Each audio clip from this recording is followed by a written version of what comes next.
Assalamu alaikum and a very good morning, dear students. Today we are going to continue this lesson, a house is not a home.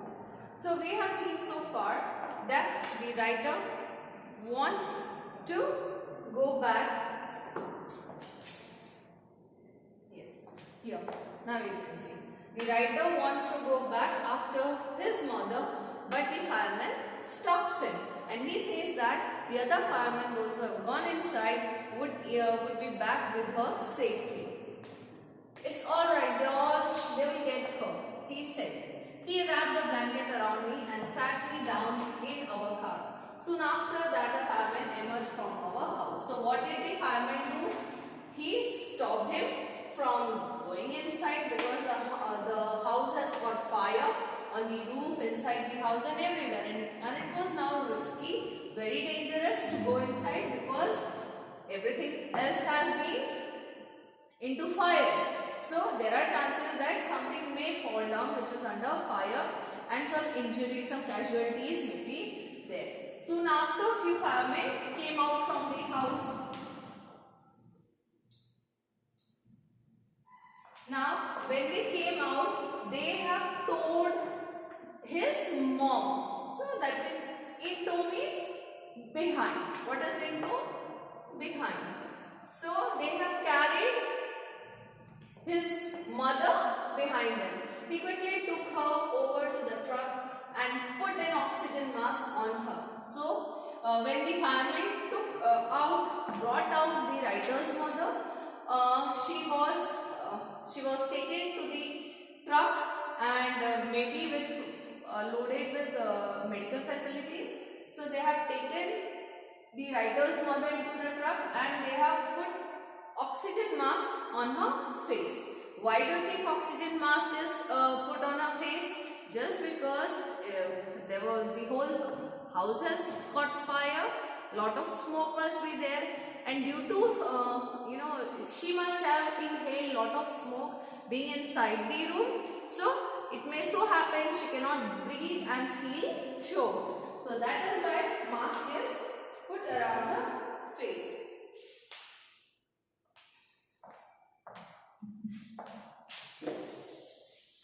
I ran over and hugged her. All those times I ever argued with her and hated her vanished at the thought of losing her. Vanish means to disappear.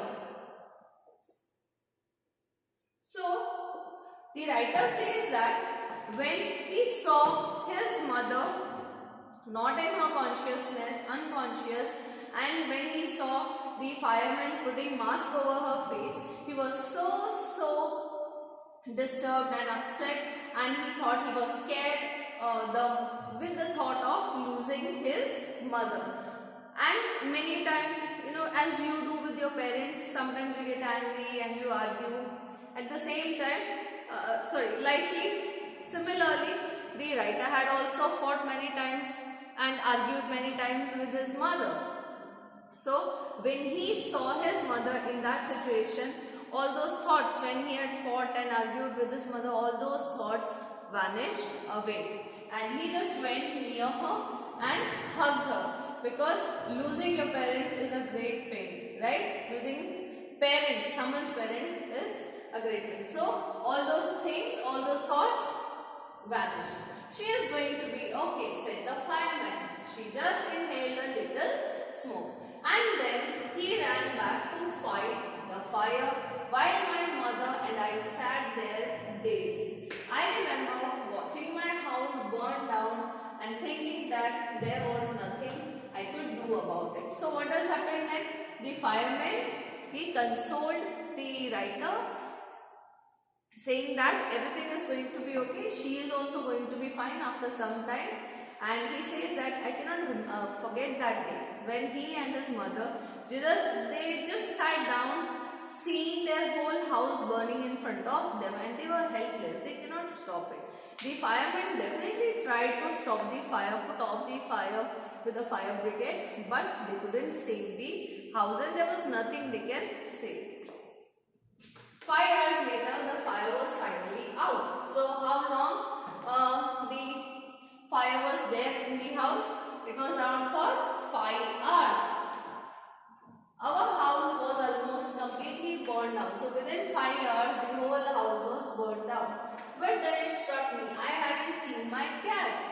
where was my cat? Much to my horror, I realized that she was nowhere to be found.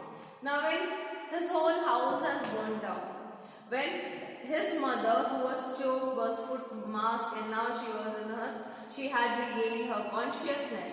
Then after he remembers his kitten, his cat, and he searched for the cat, but he cannot find cat anywhere. Much to my horror, I realized that she was nowhere to be found. Then all at once it hit me. Then what struck his mind? The new school, the fire, my cat. I broke down in tears and cried and cried. I was suffering loss, big time. Big time means heavy loss, heavy loss, hard time.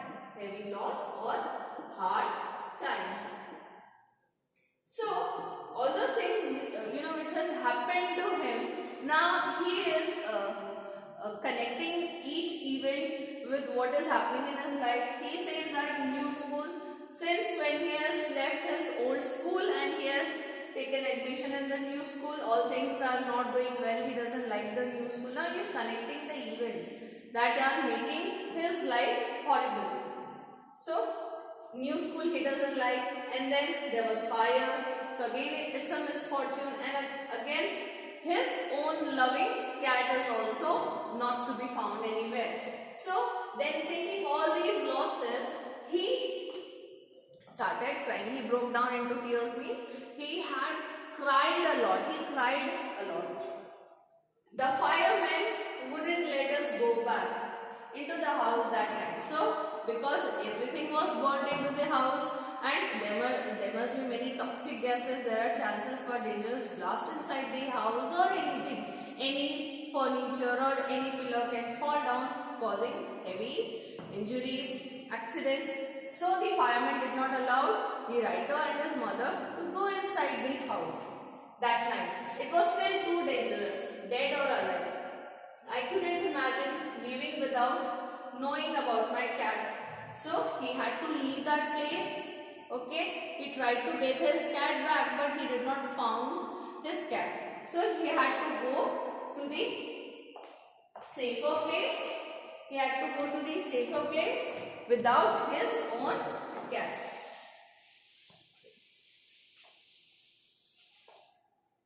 Regardless, I had to go. We piled into the car with just the clothes on our backs and a few of the firemen's blankets, and made our way to my grandparents' house to spend the night. So they went to the writer's grandparents' house that night. And what were they carrying? They did not carry any article. They were just in the clothes that they were wearing, both the writer and his mother. They did not carry any of the clothes or luggage or anything. In the clothes that they were wearing, they went to the grandparents' house. And what else they were carrying? They were holding the blankets that were given by the firemen. So with this I end my lecture here. We'll do the next part of the story tomorrow, inshallah. Take care of your health, children. Have a great day.